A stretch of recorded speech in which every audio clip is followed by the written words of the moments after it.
Oduu ammee ajajoonni Alshabaab Ameerikaan adamsitee dadhabde gootota raayyaa ittisa Itoophiyaan ajjeefaman. Kaayyoo Finfinnee goolessuuf meeshaaleen waraanaa hedduun shororkeessitoota wajjin to'ataman. Ashama akkam jirtu kabajamtootaa fi dhaggeeffattoota maatiiwwan miidiyaa Kiilolii. Odeeffannoo ammee fi ho'ituu taate lamaan kanaan olitti ibsee bal'inaan isiniin gahaa na waliin tura. Itti gaafatamaa kakaasii fi olola Alshabaab Fuwaad Mohaammed Kaleef dabalatee hojjettoonni garichaa 3 barbadaa'uu itti gaafatamaan bobbii raayyaa ittisaa fi qindeessaan koomaand poostii yeroo Meejor Jeneraal Tasfaayee Ayyaalaw ibsaniiru. Tarkaanfii guyyoota darban fudhatameen hooggantoonni garichaa hedduun ajjeefamus eeraniiru. Fuwaad Mohaammed Kaleef dubbii himaa garichaa Abdulaaziz Abduu Muusaa fi itti gaafatamaan daangaalee naannawaa Itoophiyaa fi zoonii Bookol Ubeedaa Nuur Iseen kanneen barbadaa'an keessaa isaan tokko ta'uu beekameera.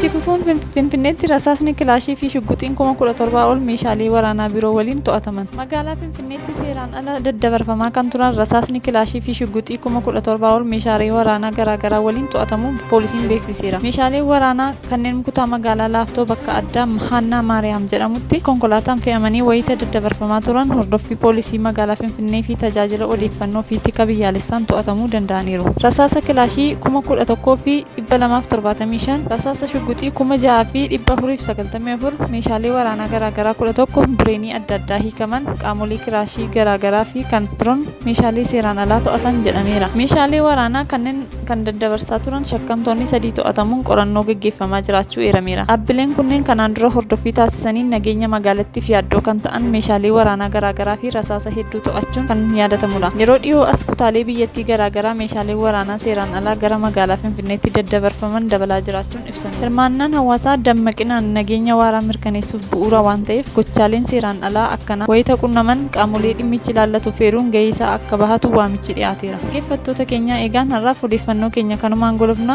Yeroo mara odeeffannoo wayitaawaa ta'e argachuuf filannoo keessan miidiyaa Kiiloolee taasifadhaa jecha turtii gaarii qabaadhaa. Laayik, sabiskiraayib gochuun dagatiina. Galatoomaa.